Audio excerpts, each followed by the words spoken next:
The market district of Veloria Prime stretched across 3 levels of interconnected platforms, each one humming with the chaotic energy of 1,000 transactions. Sienna Reeves adjusted the strap of her leather satchel, her fingers brushing against the silver pendant hanging at her collarbone, a seemingly simple piece of jewelry that contained enough encrypted data to make or break Earth's most important trade agreement in a 40 decade. Stay focused, she muttered to herself, weaving through clusters of Valorian merchants whose iridescent skin shimmered in the artificial sunlight filtering through the dome above. The air smelled of exotic spices and ozone, an intoxicating mixture that made her head spin if she breathed too deeply. Sienna had been on Veloria for 3 weeks, carefully building relationships with local trade councils, navigating the complex web of customs and protocols that governed commerce between Earth and the Valorian Republic. At 24, she was the youngest negotiator Earth's Trade Commission had ever sent on a solo mission, and she felt the weight of that responsibility with every step. Her destination was the textile district on the lower level, where Valorian silk, coveted throughout the galaxy for its unique properties, was sold in vast quantities. She needed to finalize terms with the Weavers' Guild before tomorrow's formal presentation to the Valorian Trade Assembly. The crowd thickened as she descended the spiral ramp connecting the platforms. Bodies pressed close, some human, most decidedly not. Valorians came in a spectrum of skin tones ranging from pale lavender to deep purple, their distinctive bioluminescent patterns marking family lines and social status. Tourists from a dozen worlds added to the chaos, their translators creating a babel of overlapping conversations. Sienna felt a sharp bump against her shoulder. She turned to see a group of young Valorians rushing past, their laughter like wind chimes. One of them, a girl with striking violet eyes, glanced back with what might have been an apology before disappearing into the crowd. "Excuse me?" Sienna called after them, but her voice was lost in the noise. She continued walking, mentally rehearsing her pitch to the Weavers' Guild. The turns needed to be perfect. Earth desperately needed Valorian textiles for their new generation of atmospheric suits, and Veloria wanted access to Earth's agricultural technology. It should be a straightforward exchange, but nothing in interplanetary trade ever was. 20 minutes later, when she reached into her satchel for her identification crystal, her hand found empty space where the pendant should have been. Her heart lurched. She frantically searched every pocket, every compartment, even shook out her jacket. Gone. "No, no, no," she whispered, panic rising in her throat. The pendant wasn't just valuable, it was irreplaceable. 3 months of negotiations, proprietary agricultural formulas, detailed economic projections, all encrypted on that single piece of jewelry. Without it, she had nothing to present tomorrow. Sienna retraced her steps with increasing desperation, scanning the ground, questioning vendors who barely glanced her way. The market that had seemed merely busy before now felt overwhelmingly chaotic, a labyrinth designed to swallow lost objects forever. As the artificial sun dimmed to simulate evening, Sienna found herself back where she'd started, standing at the entrance to the market with empty hands and mounting dread. She'd have to report this to the Commission. Her career, possibly Earth's trade relationship with Veloria, might end before it truly began. "You looking for this?" The voice came from behind her, soft and tentative. Sienna spun around to find herself facing a girl, almost a young woman, with unusual features even by Valorian standards. Her skin was pale lavender, almost translucent, marked with faint silver patterns that seemed to pulse with their own light. Silver-white hair fell in tangled waves around a delicate face dominated by those same violet eyes Sienna had glimpsed earlier. But what truly caught Sienna's attention was what the girl held in her outstretched hand, the silver pendant, its crystal center catching the dying light. "Where did you find this?" Sienna breathed, relief flooding through her so intensely she felt dizzy. You dropped it, the girl said, her standards surprisingly good despite a melodic accent. When we bumped into you. I didn't realize until we were 6 blocks away. I've been looking for you for an hour. Sienna accepted the pendant with trembling fingers, immediately checking that the encryption seal remained intact. It did. She looked up at her unlikely savior with dawning wonder. You came back? You tracked me down across half the market just to return this? The girl shifted her weight, clearly uncomfortable with the attention. It seemed important. And ... She hesitated. It's the right thing to do. Now that the initial shock was fading, Sienna noticed details she'd missed before. The girl's clothing was threadbare, patched in multiple places. Her feet were wrapped in makeshift bindings rather than proper shoes. Dirt smudged her cheeks and hands, and her silver hair, beautiful as it was, hadn't been properly washed in days. A street child. Veloria, for all its technological advancement and economic prosperity, still had those who fell through society's cracks. What's your name? Sienna asked gently. Another hesitation. Kale, I'm Sienna. She opened her satchel, pulling out a credit chip loaded with what she'd planned to spend on lodging for the week. It was a small fortune by any standard, enough to keep someone fed for months. Please let me repay you. This pendant, you have no idea how important it is. But Kale stepped back, shaking her head. No payment. I didn't return it for money. The response surprised Sienna more than anything else that had happened. She'd negotiated with countless individuals across multiple worlds, and everyone wanted something. Everyone had a price. Yet here was this girl clearly hungry, obviously struggling, refusing compensation for an act of extraordinary honesty. When did you last eat? Sienna found herself asking, echoing the girl's own thinness. Kale's eyes dropped. Yesterday morning, maybe. The answer sent a spike of anger through Sienna, though she wasn't entirely sure who or what she was angry at. The circumstances that had left the child alone on these streets? The society that allowed such poverty to exist alongside such wealth? Her own previous obliviousness to it all? Then at the very least, let me buy you dinner, Sienna insisted. There's a restaurant 3 blocks from here that serves food suitable for both human and Velorian metabolism. It's the least I can do. Kale's expression shifted through several emotions too quickly for Sienna to identify. Want Ward with caution, hope with fear. I can't, she finally said. They won't let me in. Not someone like me. Someone like you? Half-breed. The word came out bitter. Kale gestured to her pale skin, so different from the rich purples of full-blooded Velorians. Human father, Velorian mother. Were not allowed in most establishments. Not allowed most places at all. The casual prejudice in that statement made Sienna's stomach turn. She'd known, intellectually, that Veloria had issues with genetic discrimination. It had been mentioned in her briefing files, noted as a cultural sensitivity to be aware of. But hearing it from someone actually affected by such policies made it viscerally real in a way dry reports never could. You're half-human?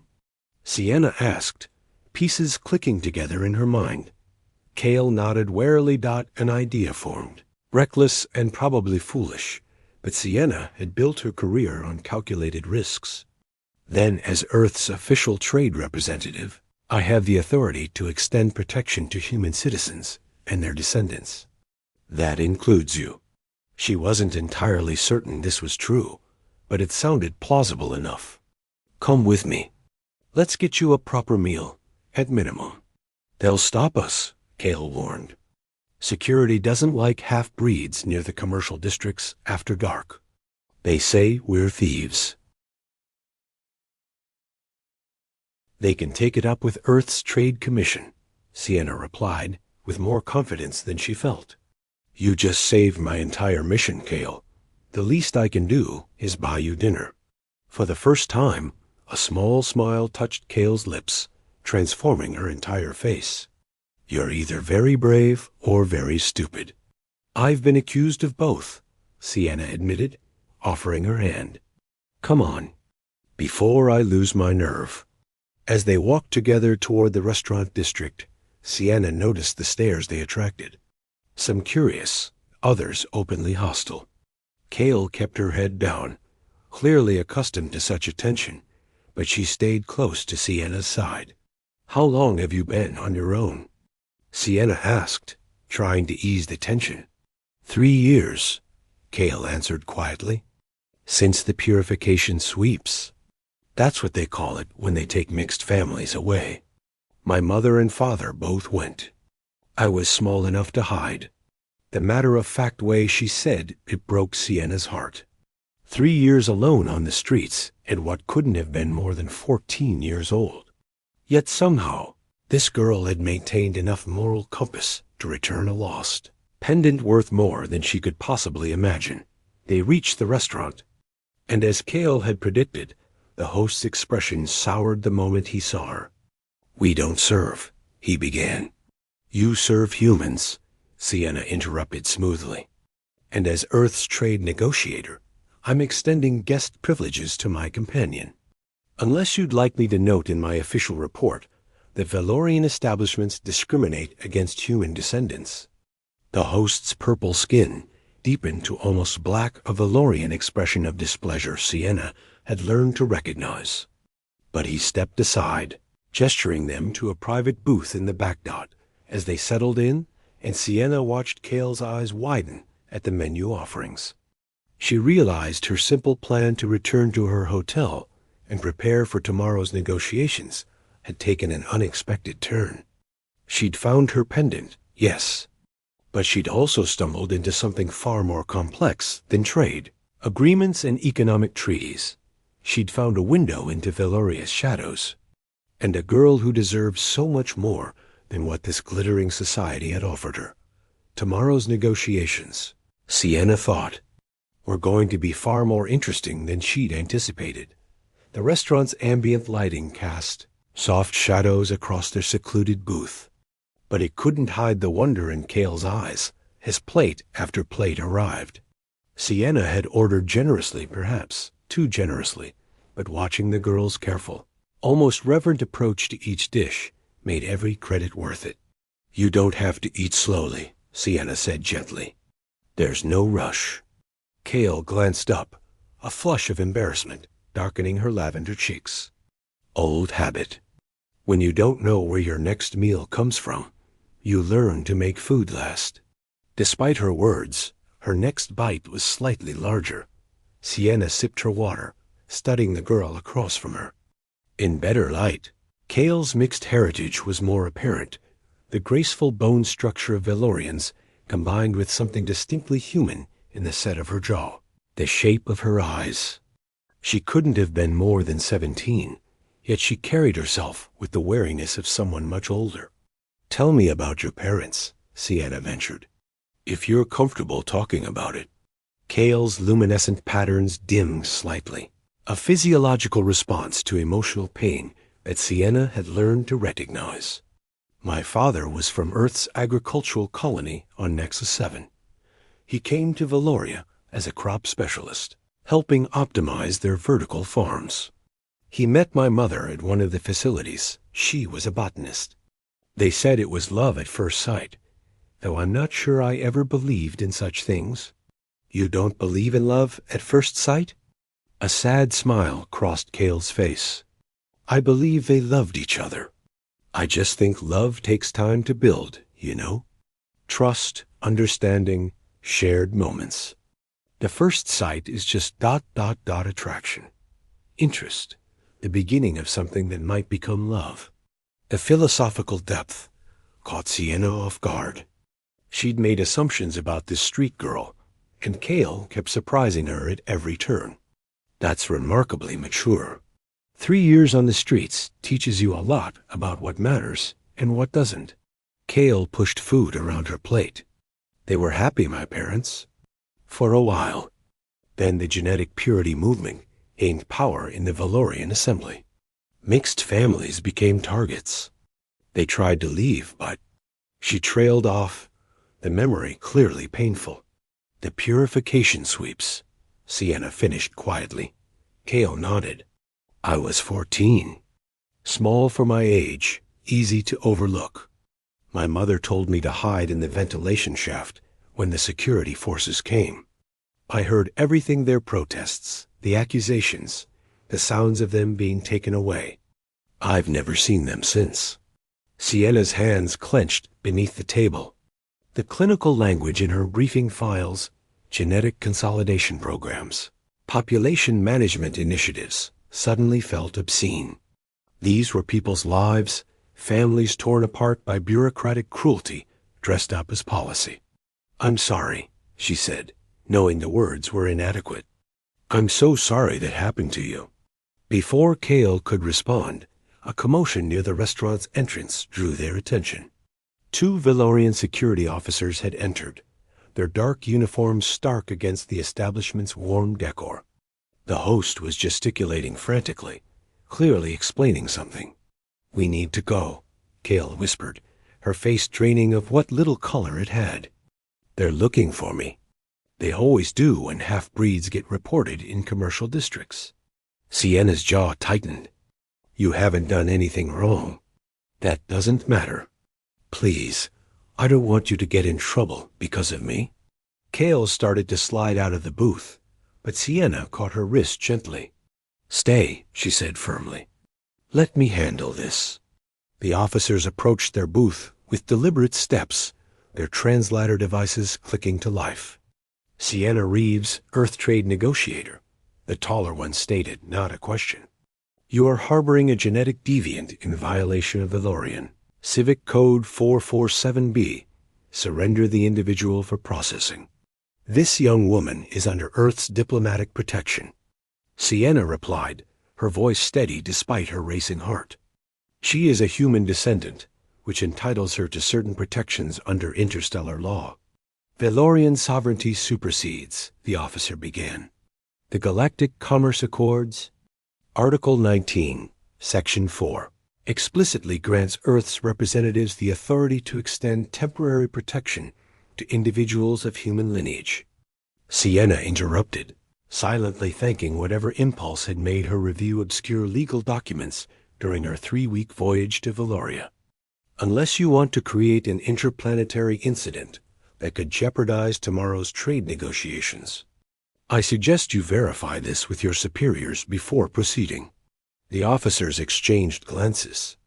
Their bioluminescent patterns flickering in what Sienna had learned was uncertainty. Your claim will be verified, the first officer finally said. The deviant remains your responsibility. Any infractions will be addressed through proper diplomatic channels, Sienna finished coolly. Is there anything else? After a tense moment, the officers retreated. Sienna released a breath she hadn't realized she was holding, and noticed her hands were trembling slightly. Across the table, Kale stared at her with open amazement.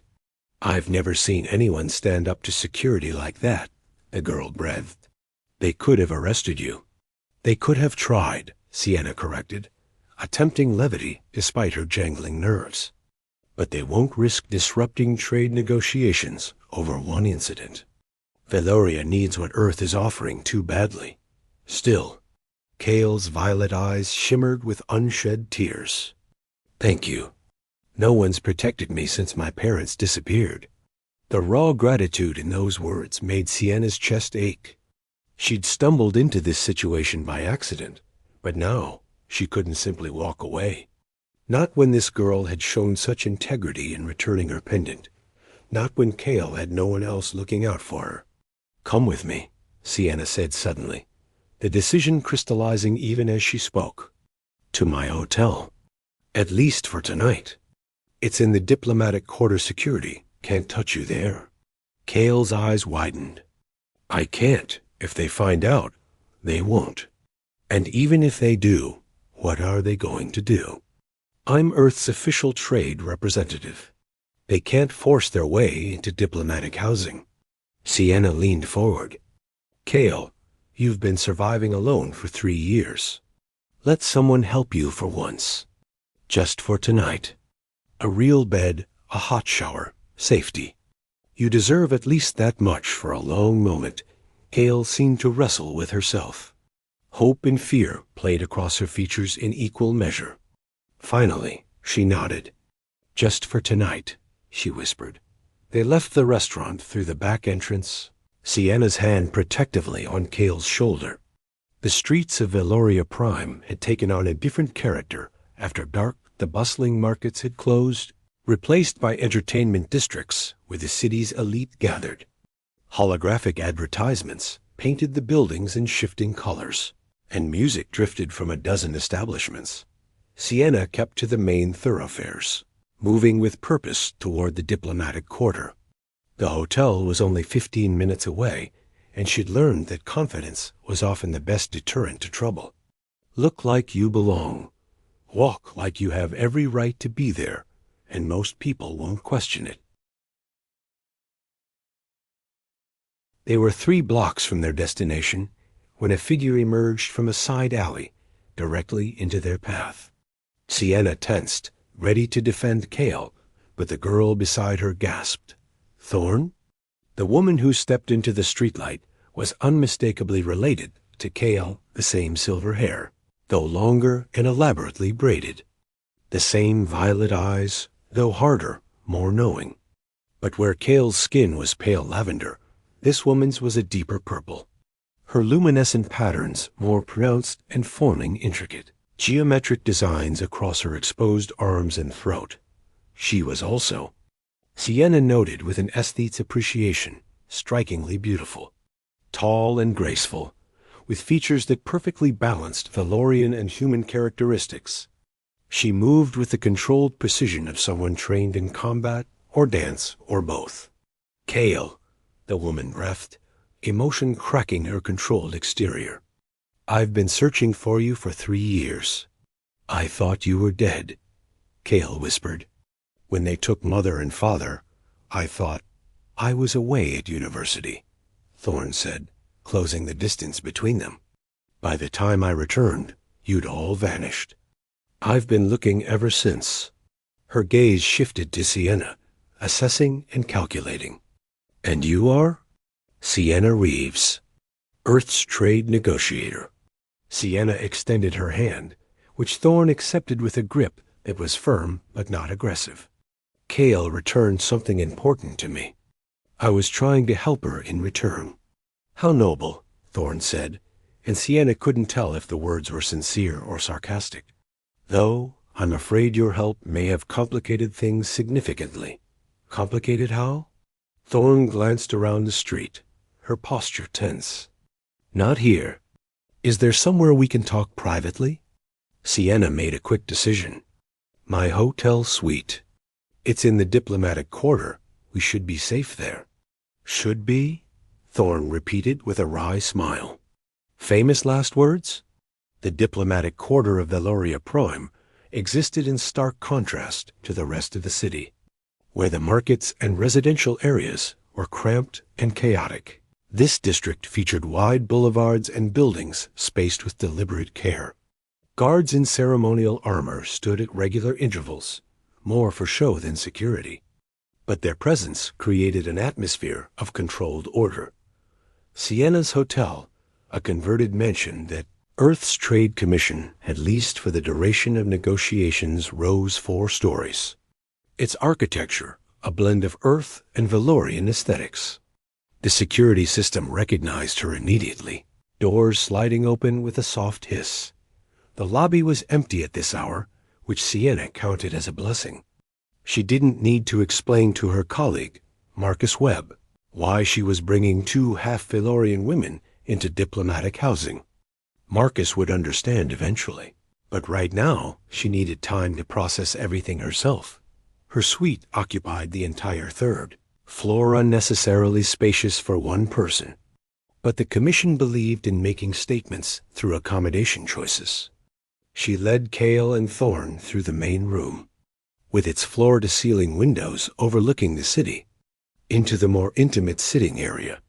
Help yourself to whatever's in the kitchen, she told Kale, who still looked overwhelmed by her surroundings. Take a shower, rest. Your sister and I need to talk. After Kale reluctantly disappeared into the guest bedroom, Thorne's entire demeanor shifted. The emotional sister vanished, replaced by someone harder and more focused. She moved to the windows, checking sight lines with practiced efficiency before closing the privacy shutters. You're not just Kale's sister, Sienna observed. Are you? Perceptive. Thorne settled into a chair with fluid grace. I'm part of a resistance network. We've been working to document and expose the purification programs for years. Sienna's pulse quickened. What exactly are these programs? My briefings mentioned genetic consolidation, but consolidation. Thorne's laugh was bitter. That's the sanitized term. The reality is forced labor camps, medical experimentation, systematic elimination of mixed heritage individuals. They call it protecting genetic purity, but it's genocide dressed up as policy. The words hung in the air like poison. Sienna thought of the trade agreements she'd spent weeks negotiating, the careful discussions of tariffs and resource allocation. Had she been unknowingly legitimizing this? Why haven't you gone public with this? She asked. Brought it to the Galactic Council? Evidence, Thorne said simply. We have testimony, documentation, but nothing that couldn't be dismissed as propaganda or fabrication. What we need is irrefutable proof, physical evidence, detailed records, testimony from Pelorian officials. And we need it presented by someone the galaxy will listen to. Someone like an Earth trade negotiator, Sienna realized. Someone exactly like an Earth trade negotiator. Thorne leaned forward, her violet eyes intense. Your involvement with Kale has already created ripples. The security forces reported your intervention.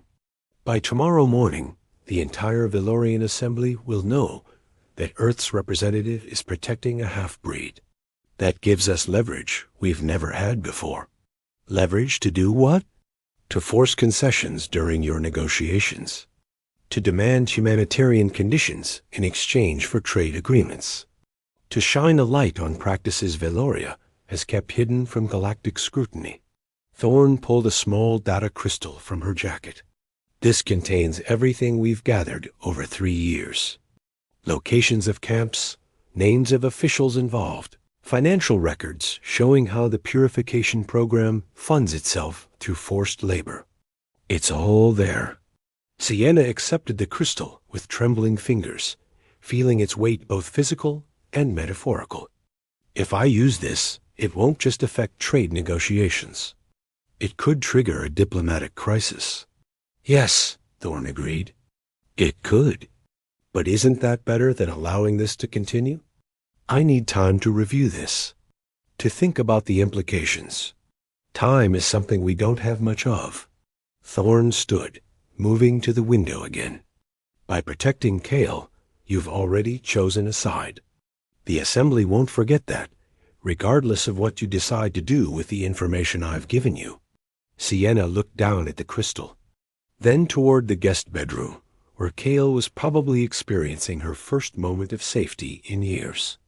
She thought of her carefully prepared trade proposals, her career trajectory, Earth's desperate need for Valorian resources. Then she thought of Kale's words at dinner, when you don't know where your next meal comes from. You learn to make food last. She thought of families torn apart, children forced into hiding, an entire population terrorized by their own government while the galaxy looked away. Tell me everything, she said to Thorne. Every detail, every name. I want to understand exactly what we're dealing with. Thorne's smile was fierce and approving. I was hoping you'd say that. They talked through the night, Thorne's voice steady as she recounted atrocities that made Sienna's stomach churn. She showed Sienna maps of labor camps disguised as agricultural facilities, explained the political factions within the Valorian Assembly, identified potential allies and definite enemies, somewhere around dawn. Sienna realized she'd stopped thinking of this as a complication to her trade mission. This was her trade mission, now the real one.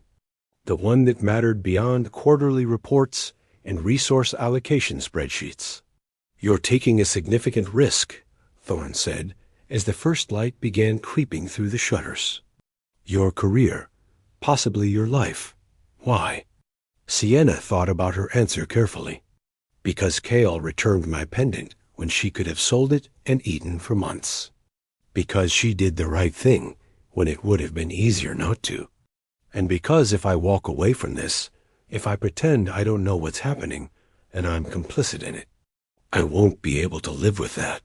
Something shifted in Thorne's expression, the hardness softening just slightly. "I misjudged you," she admitted. "When I first saw you with Kale, I thought you were just another well-meaning diplomat who'd lose interest as soon as things got complicated. Things are already complicated." Sienna pointed out wryly. "They're about to get much more so." Thorne stood, stretching muscles stiff from hours of sitting. "The Valorian Assembly meets in 4 hours to finalize tomorrow's negotiation parameters. By then, they'll have decided how to handle your protection of Kale. We need to be prepared for whatever they decide." "What do you suggest?" "First, we get Kale somewhere safer than this hotel. My network has safe houses throughout the city places, even security doesn't know about." "No," Sienna said firmly. "Kale stays here, under official Earth protection. Moving her now would look like weakness, like we're hiding something." Thorne studied her for a long moment. "You understand they might use her against you? Threaten her to manipulate your negotiating position? Then I'll make it clear that threatening her is threatening Earth's interests. They want this trade agreement badly enough to swallow their pride. I hope you're right." Thorne moved toward the door, then paused. "For what it's worth, I'm glad my sister found you. She's endured too much alone. It's good to see someone else willing to stand beside her." After Thorne left, Sienna stood at the window, watching the city wake. The crystal Thorne had given her felt like it was burning a hole in her pocket. Today, really she would face the Valorian Assembly. She would present her trade proposals while knowing the dark truths underlying their prosperity. And somehow, she would find a way to secure Earth's interests while also fighting for people like Kale and Thorne. People who deserve better than what their society offered them. The guest bedroom door opened softly. Kale emerged, hair damp from a shower, wearing clothes Sienna had left for her. She looked younger somehow, the dirt and weariness washed away to reveal the girl beneath. "Did I hear Thorne leave?" she asked quietly. Sienna nodded. "She be back. She's making arrangements. You're really going to do this, aren't you?" Kale's voice held wonder. "Fight for us. Risk everything." "I'm really going to try," Sienna corrected gently. "I can't promise I'll succeed, but I promise I'll try." Kale crossed the room, and before Sienna could react, wrapped her arms around her in a fierce hug. "Thank you," she whispered against Sienna's shoulder. "Thank you for seeing us as people worth fighting for." Sienna returned the embrace, her throat tight with emotion. Outside the window, Valoria Prime gleamed in the morning light, beautiful and terrible in equal measure. The negotiations would begin in less than 12 hours. And Sienna Reeves, who had arrived on this world concerned only with trade agreements and career advancement, would walk into that assembly chamber carrying the hopes of people she hadn't known existed a day ago. She thought of Kale's words from dinner. Love takes time to build. Trust, understanding, shared moments. Perhaps the same was true of justice. It started with one shared moment, one decision to stand up when it would be easier to look away, one girl returning a lost pendant, and another choosing to see beyond the transaction to the person who had returned it. "Come on," Sienna said softly, gently releasing Kale. "Let's get some rest. We have a long day ahead of us." As they settled in Kale in the guest room, Sienna on the couch despite the perfectly good bed in the master suite, Sienna allowed herself one moment of doubt. What was she doing? She was a trade negotiator, not a revolutionary. She had no training for this, no experience navigating the deadly currents of interplanetary human rights conflicts. But then she remembered violet eyes filled with gratitude. A girl who had survived 3 years alone on the streets, yet still possessed the integrity to return a stranger's lost property. Some things, Sienna decided, were worth risking everything for. Even if you only discovered that truth by accident. In a crowded marketplace, from a stranger who refused payment for doing what was right. Especially then.